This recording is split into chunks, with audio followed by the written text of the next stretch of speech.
नमस्कार, जय हिंद, वंदे मातरम। स्वागत है आप सभी का अपने study platform R S academy 24 में। आज की वीडियो में हम देखेंगे भारतीय संविधान के महत्वपूर्ण प्रश्नों को जो बार बार परीक्षा में पूछे जा रहे हैं। तो आज की इस वीडियो में टॉप 100 प्रश्नों को पढ़ने वाले हैं। तो आज की यह वीडियो संविधान की दृष्टि से और परीक्षाओं के लिए बहुत ही महत्वपूर्ण साबित होने वाली है। तो इस क्लास को शुरू से लेकर एंड तक पूरा जरूर देखें।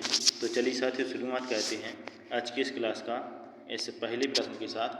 तो जैसा कि पहला प्रश्न है कि भारतीय संविधान में कुल कितने अनुच्छेद हैं। तो भारतीय संविधान में कुल अनुच्छेदों की बात करें तो कुल अनुच्छेद हैं कितने, 444। नेक्स्ट क्वेश्चन है कि भारतीय संविधान के किस अनुच्छेद में यह लिखा है कि भारत राज्यों का एक संघ होगा। तो कौन से अनुच्छेद में यह बात लिखी गई है कि भारत राज्यों का संघ होगा। तो अनुच्छेद 1 में यह बात लिखी गई है। किस अनुच्छेद में नागरिकों को मौलिक अधिकार प्रदान किए गए हैं। तो नागरिकों को मौलिक अधिकार प्रदान किए गए हैं दोस्तों अनुच्छेद 12 से 35 के अंतर्गत। नेक्स्ट है कि किस अनुच्छेद में नागरिकता संबंधी प्रावधान है। तो नागरिकता संबंधी प्रावधान है दोस्तों अनुच्छेद 5 से 11 में। अनुच्छेद 5 से 11 में नागरिकता संबंधी प्रावधान है। नौकरियों तथा शैक्षणिक संस्थाओं में समाज के कमजोर वर्गों के लिए आरक्षण उपलब्ध कराने के लिए केंद्र सरकार को कौन सा अनुच्छेद अधिकार प्रदान करता है। तो नौकरी तथा शैक्षणिक संस्थाओं में किसके लिए, समाज के कमजोर वर्गों के लिए आरक्षण उपलब्ध कराने के लिए केंद्र सरकार को कौन सा अनुच्छेद प्रदान किया गया है। तो अनुच्छेद 16। तो अनुच्छेद 16 के अंतर्गत समाज के कमजोर वर्गों को नौकरी तथा शैक्षणिक संस्थाओं में आरक्षण दिया जाता है। नेक्स्ट क्वेश्चन है कि संविधान के किस अनुच्छेद में राज्य में नीति निर्देशक तत्वों का उल्लेख है। तो किस अनुच्छेद के अंतर्गत राज्य में नीति निर्देशक तत्वों का उल्लेख किया गया है। तो इस प्रश्न का सही आंसर है अनुच्छेद 36 से 51 में। नेक्स्ट क्वेश्चन है कि संविधान के किस अनुच्छेद के अंतर्गत भारत में राष्ट्रपति पर महाभियोग चलाया जा सकता है। तो कौन से अनुच्छेद के अंतर्गत राष्ट्रपति पर क्या महाभियोग चलाया जा सकता है। तो अनुच्छेद 61 के द्वारा राष्ट्रपति पर महाभियोग चलाया जा सकता है।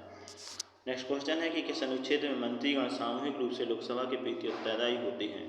तो मंत्रीगण सामूहिक रूप से लोकसभा के प्रति उत्तरदायी रहते हैं अनुच्छेद 75 के अंतर्गत। नेक्स्ट क्वेश्चन है कि महान्यायवादी की नियुक्ति किस अनुच्छेद के अंतर्गत की जाती है। तो महान्यायवादी की नियुक्ति की जाती है दोस्तों अनुच्छेद 76 के अंतर्गत। किसके अंतर्गत, अनुच्छेद 76। संविधान के किस अनुच्छेद के अंतर्गत राष्ट्रपति लोकसभा को भंग कर सकता है। कौन से अनुच्छेद में राष्ट्रपति लोकसभा को भंग कर सकता है। तो अनुच्छेद 85 के अंतर्गत। अनुच्छेद 85 में राष्ट्रपति लोकसभा को भंग कर सकता है। किस अनुच्छेद में संसद की संयुक्त अधिवेशन का प्रावधान है। तो संसद के संयुक्त अधिवेशन का प्रावधान है दोस्तों अनुच्छेद 108 में। कौन सी, अनुच्छेद 108 में। नेक्स्ट है कि संविधान के किस अनुच्छेद में धन विधेयक की परिभाषा दी गई है। तो धन विधेयक की परिभाषा दी गई है अनुच्छेद 110 में। 110 में धन विधेयक की परिभाषा दी गई है। संविधान के किस अनुच्छेद के अंतर्गत राष्ट्रपति अध्यादेश जारी कर सकता है। तो कौन से अनुच्छेद के अंतर्गत राष्ट्रपति अध्यादेश जारी करेगा, अनुच्छेद 123। तो अनुच्छेद 123 के द्वारा राष्ट्रपति अध्यादेश जारी कर सकता है। संविधान के किस अनुच्छेद में सर्वोच्च न्यायालय के न्यायाधीश पर महाभियोग चलाया जा सकता है। तो सर्वोच्च न्यायालय के न्यायाधीश पर महाभियोग कौन से अनुच्छेद में चलाया जाता है। तो अनुच्छेद 124।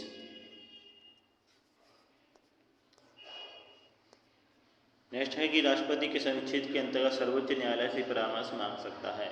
तो राष्ट्रपति किस अनुच्छेद के अंतर्गत सर्वोच्च न्यायालय से परामर्श मांगता है। तो अनुच्छेद 233 के अंतर्गत सर्वोच्च न्यायालय से परामर्श मांग सकता है।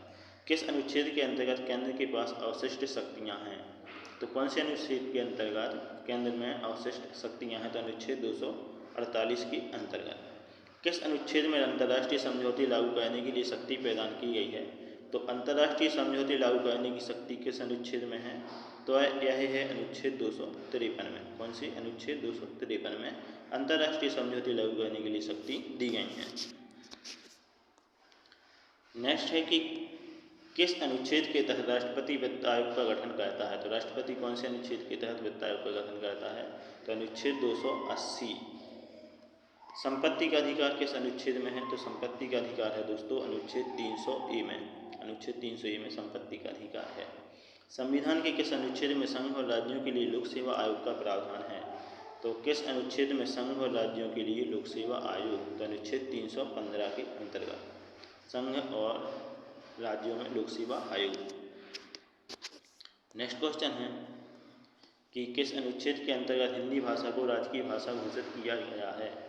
तो हिंदी भाषा को राजकीय भाषा घोषित किया गया है 343 फर्स्ट के द्वारा, अनुच्छेद 343 फर्स्ट। संविधान के किस अनुच्छेद के तहत अनुसूचित जनजातियों के लिए राष्ट्रीय आयोग का गठन का प्रावधान है? तो अनुसूचित जनजातियों के लिए राष्ट्रीय आयोग का गठन कौन से अनुच्छेद के अंतर्गत किया गया है? तो अनुच्छेद 338 के अंतर्गत।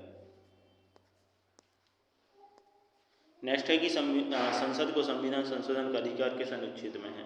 तो अनुच्छेद 368 के द्वारा संसद संविधान में संशोधन कर सकती है।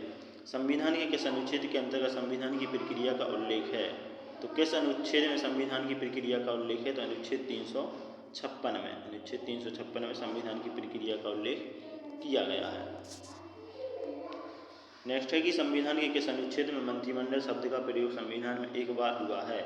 तो किस अनुच्छेद में मंत्रिमंडल शब्द का प्रयोग एक बार हुआ है? अनुच्छेद 352 में। जम्मू कश्मीर को किस अनुच्छेद के अंतर्गत विशेष दर्जा प्राप्त है? तो जम्मू कश्मीर को अनुच्छेद 370 के अंतर्गत विशेष दर्जा प्राप्त है। अनुच्छेद 356 का संबंध किससे है? तो अनुच्छेद 356 का संबंध है राष्ट्रपति शासन से। नेक्स्ट क्वेश्चन है कि भारतीय संविधान में समानता का अधिकार 5 अनुच्छेदों द्वारा प्रदान किया गया है। तो समानता का अधिकार कौन कौन से अनुच्छेद के अंतर्गत प्रदान किया गया है? तो अनुच्छेद 14 से 18 के अंतर्गत समानता का अधिकार दिया गया है। संविधान के किस अनुच्छेद में मूल कर्तव्यों का उल्लेख है? तो मूल कर्तव्यों का उल्लेख है अनुच्छेद 51 का में। नेक्स्ट क्वेश्चन है कि भारत के नागरिक का कर्तव्य होगा कि प्राकृतिक पर्यावरण का संरक्षण एवं सुधार, यह कथन किस अनुच्छेद में है? तो प्रत्येक भारतीय नागरिक का कर्तव्य है कि प्राकृतिक पर्यावरण का संरक्षण एवं इसका सुधार किया जाए, तो अनुच्छेद ए में दिया गया है। संविधान के किस अनुच्छेद के अंतर्गत राज्य सरकार को ग्राम पंचायत के संगठन का निर्देश दिया गया है? तो ग्राम पंचायत के संगठन का निर्देश दिया गया है अनुच्छेद 40 में। नेक्स्ट क्वेश्चन है कि वर्तमान में संविधान में कितनी अनुसूचियां हैं? तो वर्तमान में संविधान में 12 अनुसूचियां हैं। कितनी? 12। संविधान की द्वितीय अनुसूची का संबंध किससे है? तो महत्वपूर्ण पद और अधिकारियों के वेतन भत्ते से संविधान की दूसरी अनुसूची का संबंध है। कौन सी अनुसूची में 22 भाषाओं को मान्यता दी गई है? तो 22 भाषाओं को मान्यता दी गई है 8वीं अनुसूची में। कौन सी अनुसूची में? 8वीं अनुसूची में। नेक्स्ट है कि दल बदल के आधार पर निर्वाचित सदस्यों की अयोग्यता संबंधी विवरण किस अनुसूची में है? तो दल बदल के आधार पर निर्वाचित सदस्यों की अयोग्यता संबंधी विवरण 10वीं अनुसूची में। कौन सी अनुसूची? 10वीं अनुसूची। नेक्स्ट है कि संविधान की 6ठी अनुसूची किस राज्य में लागू नहीं होती है? तो जो 6वीं अनुसूची है वो कौन से राज्य में लागू नहीं होती है? तो मणिपुर में। किसमें? मणिपुर में। नेक्स्ट है कि किस राज्य के आरक्षण विधेयक को 9वीं अनुसूची में सम्मिलित किया गया है? तो किस राज्य के आरक्षण विधेयक को 9वीं अनुसूची में शामिल किया गया है? तो है कौन सा? तमिलनाडु। भारतीय संविधान की कौन सी अनुसूची राज्यों में नामों की सूची तथा राज्य क्षेत्रों का ब्यौरा देती है? तो कौन सी अनुसूची है जो राज्य में नामों की सूची तथा राज्य क्षेत्रों का ब्यौरा देती है? तो है पहली अनुसूची। नेक्स्ट है कि भारतीय संविधान में 9वीं अनुसूची परिवर्तित हुई है। प्रथम संशोधन द्वारा 9वीं अनुसूची परिवर्तित हुई है। किस अनुच्छेद के अंतर्गत उपराष्ट्रपति पद की व्यवस्था है? तो उपराष्ट्रपति पद की व्यवस्था है अनुच्छेद 63 के अंतर्गत। वित्तीय आपात की घोषणा किस अनुच्छेद के अंतर्गत होती है? तो अनुच्छेद 360 के अंतर्गत वित्तीय आपात की घोषणा होती है। राष्ट्रीय पिछड़ा आयोग का गठन किस अनुच्छेद के अंतर्गत किया जाता है? तो अनुच्छेद 340 के अंतर्गत राष्ट्रीय पिछड़ा आयोग का गठन किया गया है। किस अनुसूची में केंद्र व राज्यों के बीच शक्तियों के बंटवारे का वर्णन है? तो 7वीं अनुसूची में केंद्र व राज्यों के बीच शक्तियों का बंटवारा किया गया है। समवर्ती सूची किस राज्य में से संबंधित नहीं है? तो जम्मू कश्मीर से संबंधित नहीं है। जम्मू कौन सी? 7वीं अनुसूची समवर्ती सूची जम्मू कश्मीर से संबंधित नहीं है। नेक्स्ट है कि संविधान लागू होने के समय समवर्ती सूची में कितने विषय थे? तो संविधान जब लागू हुआ था उस समय समवर्ती सूची में कितने विषय थे? तो 47 विषय थे। कितने थे? 47। वर्तमान में राज्य सूची में कितने विषय हैं? तो वर्तमान में राज्य सूची में कितने 66 विषय हैं, 66। वर्तमान में संघ सूची में कितने विषय हैं? तो संघ सूची में वर्तमान में 97 विषय हैं। नेक्स्ट है कि किस अनुसूची में असम, मेघालय, त्रिपुरा व मिजोरम राज्यों के जनजातीय क्षेत्रों के प्रशासन के बारे में प्रावधान है? तो असम, मेघालय, त्रिपुरा व मिजोरम इनकी जनजातियों के प्रशासन के बारे में प्रावधान है। तो यह 6वीं अनुसूची में। तो चलिए साथियों, ये थे हमारे संविधान से संबंधित महत्वपूर्ण अनुच्छेद और अनुसूचियों से संबंधित प्रश्न। आई होप आपको ये प्रश्न बहुत अच्छे लगे होंगे। तो हमारे चैनल RS Academy 24 को सब्सक्राइब करके बेल आइकन को प्रेस कर लें और वीडियो को लाइक, कमेंट, शेयर कर दें। इसी के साथ जय हिंद, वंदे मातरम।